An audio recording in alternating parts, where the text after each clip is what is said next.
All right, the next topic in this unit is optimization. And optimization is we're basically going to be optimizing a situation using a system of equations and then placing that in the graphing calculator in order to figure out what dimensions or what will be necessary in order to optimize the particular problem. So this topic you will not be assessed on. So if you're just like reviewing for the test or something, you can skip this video. But we included this because sometimes you'll be able to use the asymptotes in this. And it's also a great way to practice finding maximums and minimums within your calculator because you will be expected to be able to do that. So there are elements in optimization that cover a lot of things you'll be expected to do. But overall, you will not be expected to do optimization problems on your quiz or your test, okay?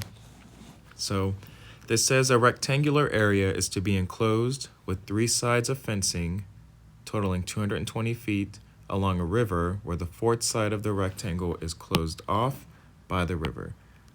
So we have a river and we have 3 sides of fencing. And the problem is asking us to determine the dimensions that maximize the area of the enclosure. So we have a rectangle, so these 2 sides will be the same, and then we have this side down here. So we're given 2 pieces of information. The first piece is that it's with 3 sides totaling 220 feet of fencing. That is a constraint that we cannot get away from. So this will be one of your equations. So we have a total number of fencing, and the totaling of 220 feet, that has to cover the 2 x's and the y, and it's basically the perimeter without the second y on there. So we'll have 2x plus y, and that has to be equal to 220. So that's our first equation. And then the other equation is going to be what are we optimizing? So we want to determine the dimensions that maximize the area. So we're optimizing the area here, which means that's going to be our other equation. So area is going to be equal to, the area will still be x times y, which is just length times width, even though we're missing that side. The same amount of area is still being covered. So whatever you're optimizing, or just optimizing, which is minimizing or maximizing, we will call this the primary equation. And we are maximizing here. I can't spell.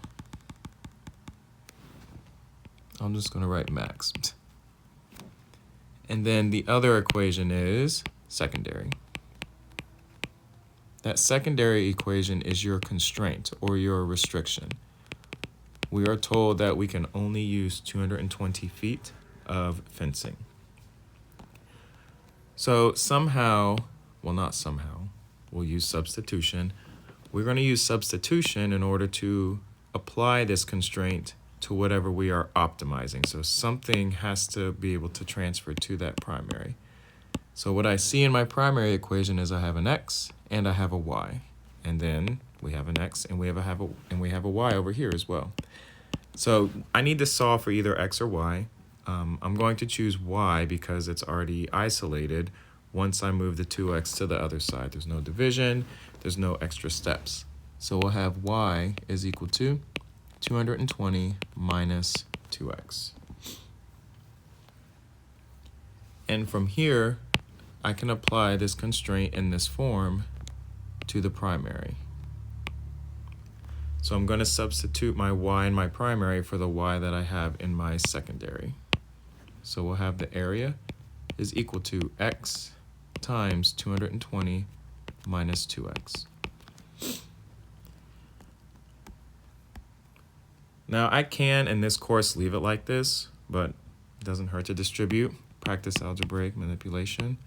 So we'll have 220x minus 2x squared. Now this is a polynomial. For some optimization problems, you will run into a rational. So you'll have polynomial division, which means you could see an asymptote, and they are top heavy usually. So sometimes you'll run into those quadratic asymptotes or oblique asymptotes. But for this one, this is a polynomial, therefore no asymptotes.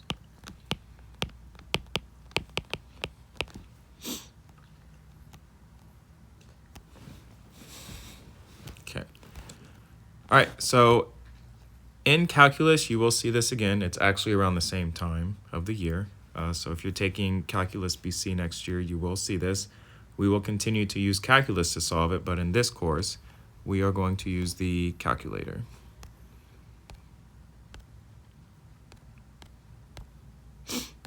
Okay, so I'm going to plug my primary function into the calculator. We have 220x minus 2x squared. And from here, I'm going to go to my window.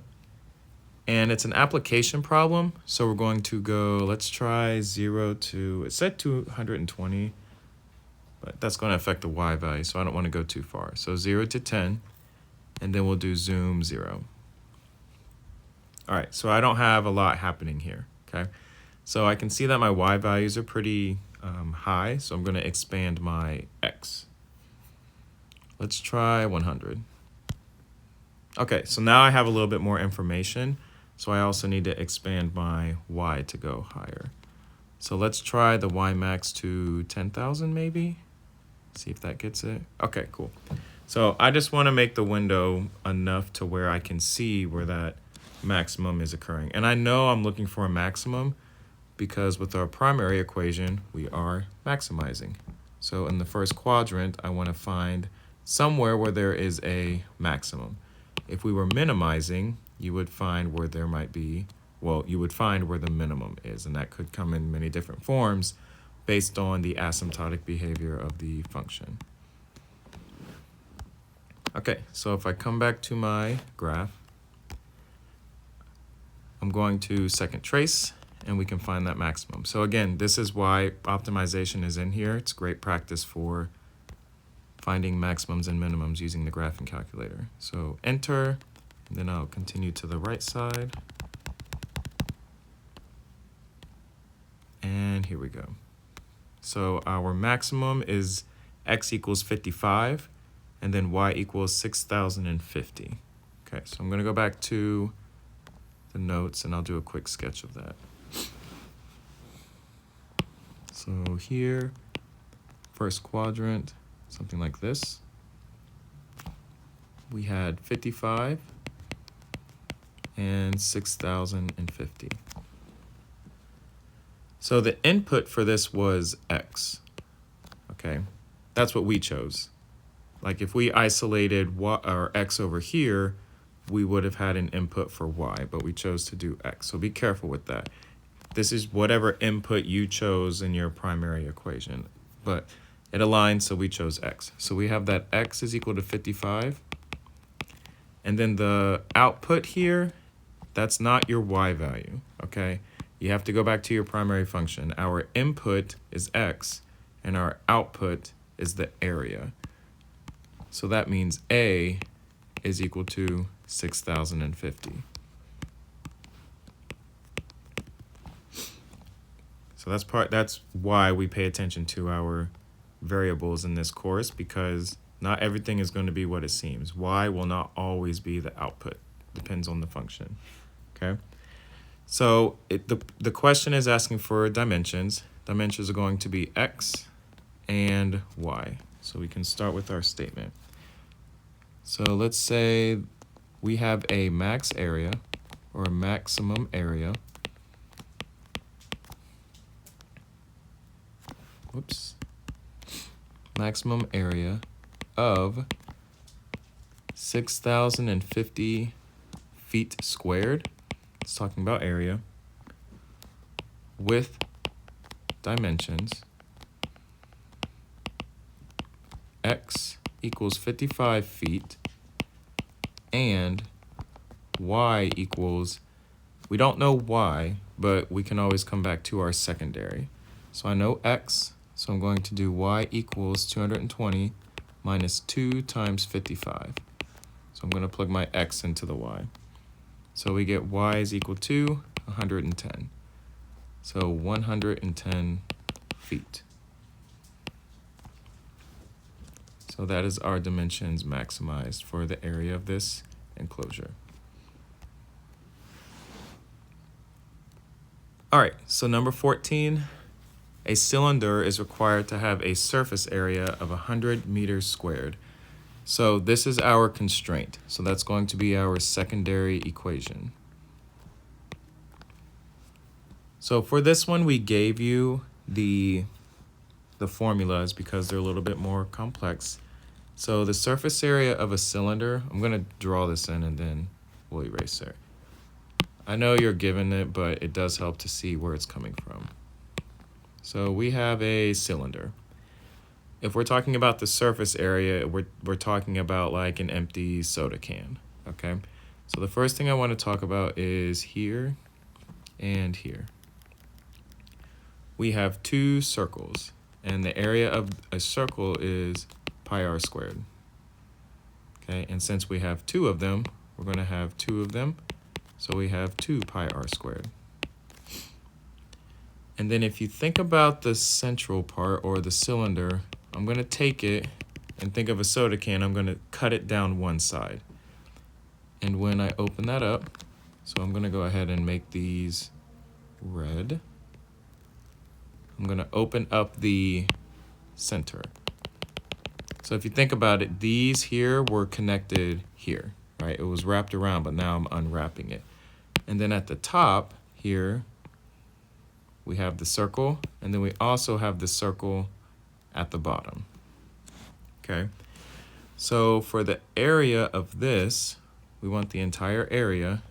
The top of it is going to be the circumference of the circle, which is 2 pi r. And then the side of it is going to be the height. So now the area for this rectangle is 2 pi r times h. And then the area for those two circles is 2 pi r squared. And when we add those together, we get the full surface area for a cylinder, okay? So for surface area, we're just breaking down the shape based on what shapes are occurring on the surface of it. So wrapping any of these two-dimensional shapes will give you your three-dimensional shapes. And then the volume of the cylinder, it's the same thing. You have the circle down here, which is pi r squared, and then you multiply that by the height, you're going to end up with a cylinder, so we get pi r squared h. So same thing for that volume, okay? Okay, hopefully that helps visualize what's happening there. Get rid of this. Okay, but you do get these in this course. However, next year for calculus, you will not. So our primary equation is we are maximizing the volume. So volume is equal to pi r squared h. And then we have our constraint, which is the surface area. So we have 2 pi r squared plus 2 pi r h. And that will be equal to 100. Now, you could either choose r or h to isolate. Remember, pi is not a variable. It is a value. It's a constant. I'm going to choose h because there's only one, and it's easier to isolate, okay? So we'll have 2 pi r h is equal to 100 minus 2 pi r h squared. Next, I'm going to divide both sides by 2 pi r.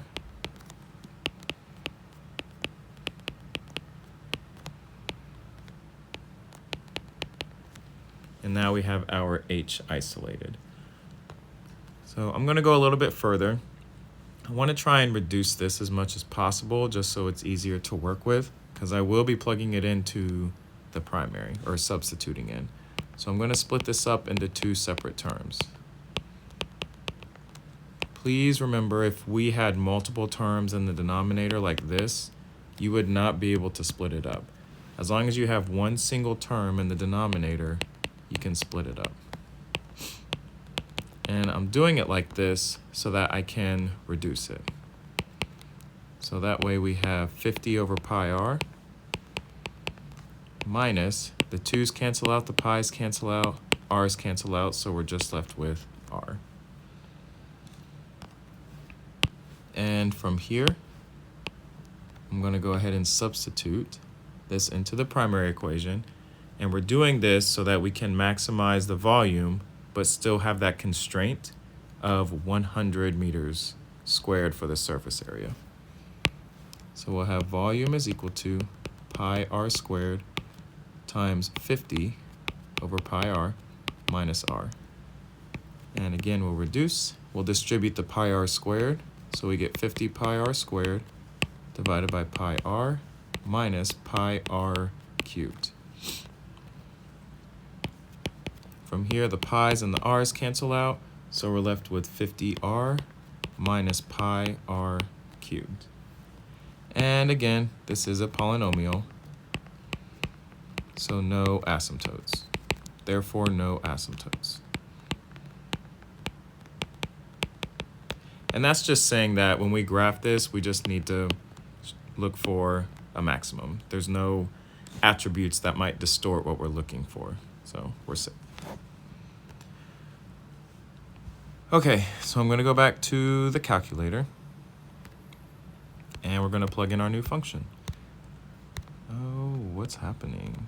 Oh no, it's freezing. Okay, let me see if I can refresh it. Okay, there we go. So we'll go to y equals, and there's an add. Get out of here. Okay, so for y equals, we'll have 50. It was r, but it's going to be x. 50x minus pi is going to be second, the key above the division sign, and then x cubed. All right, I'm going to go to my window, and I only care about quadrant 1 because it is an application problem. I'm just going to start with, let's see, that's a lot. I'll start with 10, 0 to 10, and then we'll do zoom 0. Okay, so another example of the calculator trying to include as much of the graph as possible along with the relative extrema. I'm going to go back to my window, and I don't need all those y values down there. So I'm going to hit 0, graph. Cool. All right, so we found it. We see the maximum. So we're going to use second trace. We're going to go down to number 4. And my left bound, if I count the ticks at the bottom, it's going 0, 1, 2, 3, 4. I can see that the maximum is between 0 and 4. So for my left bound, I'll hit 0, enter. Right bound, I'll do 4, enter. Okay, so we have our two values. The maximum is a value of 76.776 when x is equal to 2.303, okay? So let's go back to our notes. We'll do a quick little sketch. And it's very similar to the last one. So on the sketch, our x value was 2.303. Our y value was 76.776. So remember, you have to go back to what you did with your primary equation. Our input was r, our output was volume, okay? So that means here, that means r is equal to 2.303, and then our volume is maximized when it's 76.776. So the statement, the maximum volume